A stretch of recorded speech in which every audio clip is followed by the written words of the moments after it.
Assalamualaikum warahmatullahi wabarakatuh. Selamat datang di podcast Opini, obrolan pendidikan Islam masa kini.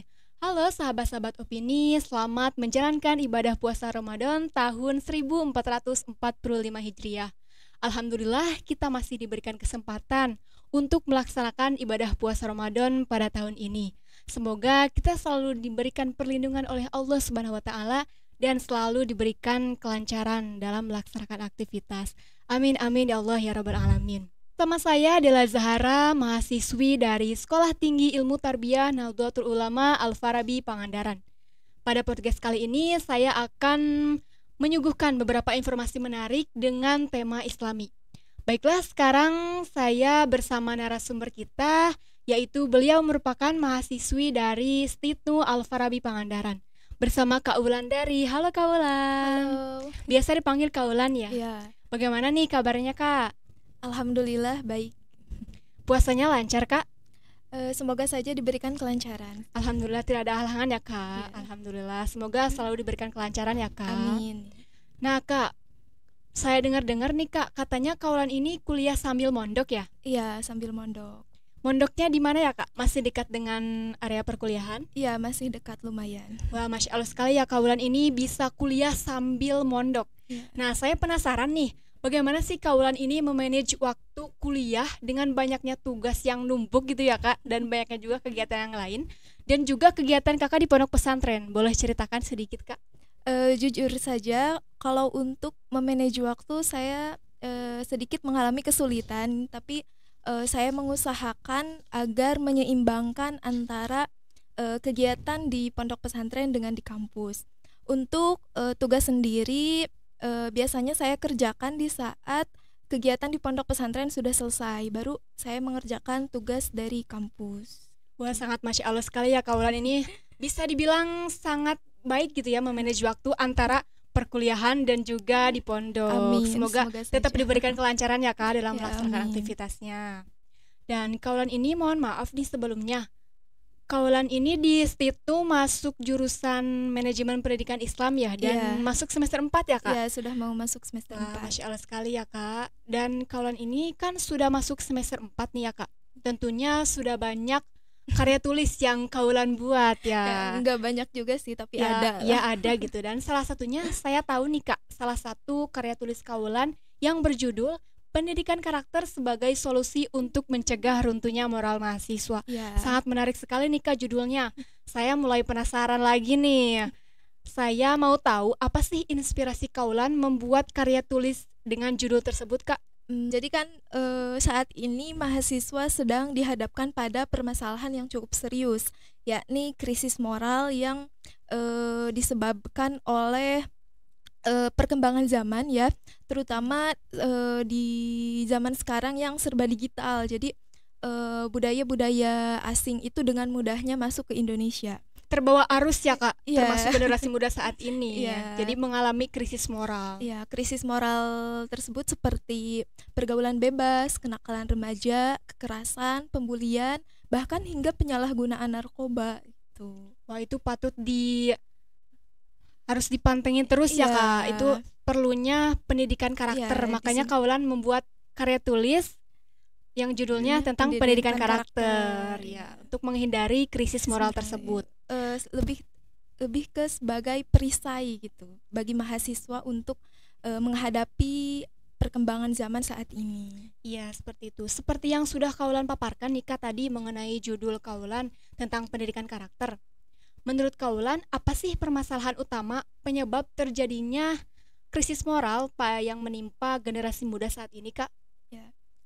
Krisis moral biasa terjadi karena pergaulan, itu yang pertama. Terus ada juga dampak dari sosial media, bagaimana mahasiswa tersebut kurang bijak dalam menggunakan sosial media yang menyebabkan mahasiswa jadi terus-menerus menonton konten-konten yang kurang sesuai dengan nilai-nilai norma dan agama gitu.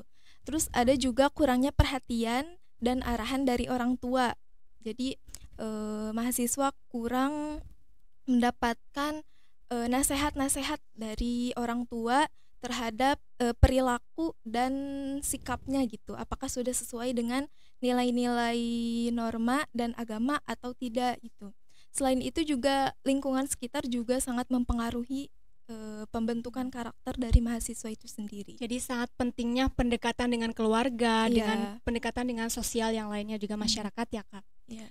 Nah, mengenai hal itu Kak, tentang krisis moral kan tadi permasalahan seperti arusnya media sosial kan sangat berpengaruh Iya. ya Kak, sehingga generasi muda sangat mudah terbawa arus gitu oleh Iya. hal-hal yang negatif. Iya. Nah, apa sih metode yang paling efektif dalam membentuk karakter seseorang supaya terhindar dari krisis moral tersebut, Kak?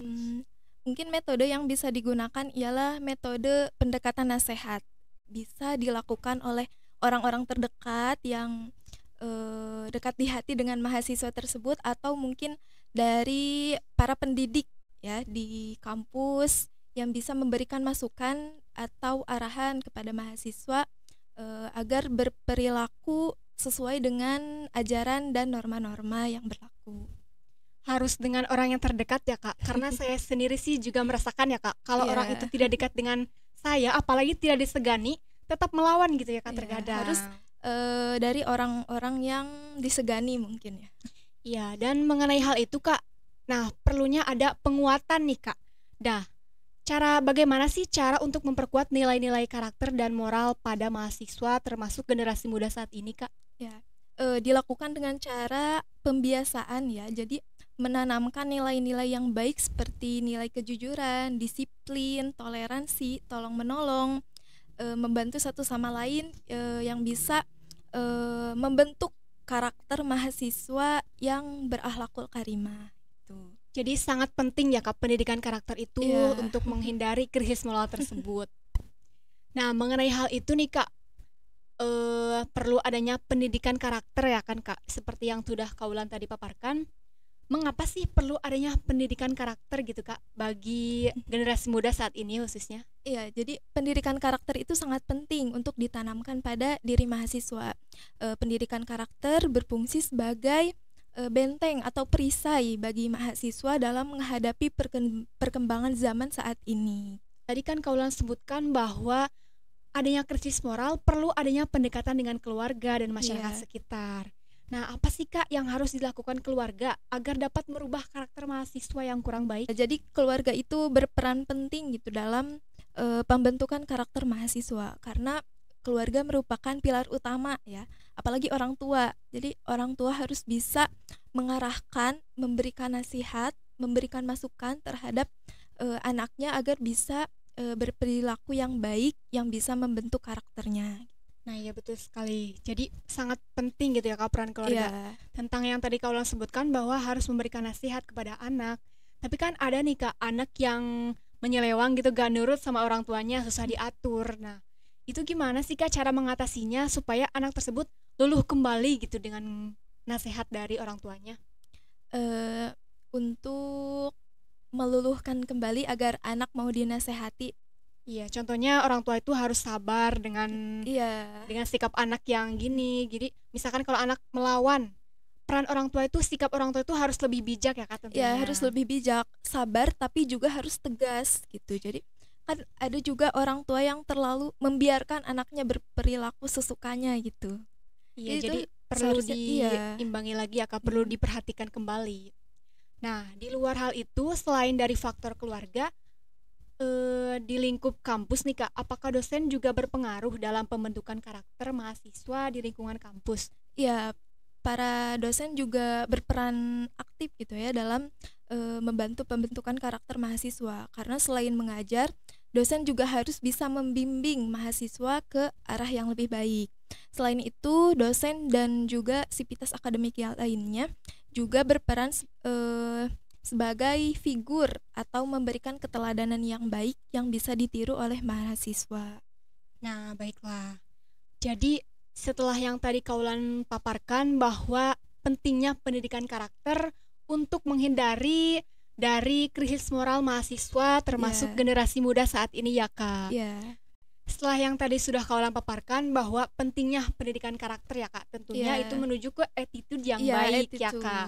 Nah, saya ada pertanyaan nih Kak. menurut kakak lebih baik mahasiswa yang pintar tapi tidak beretitude atau mahasiswa biasa aja tapi beretitude?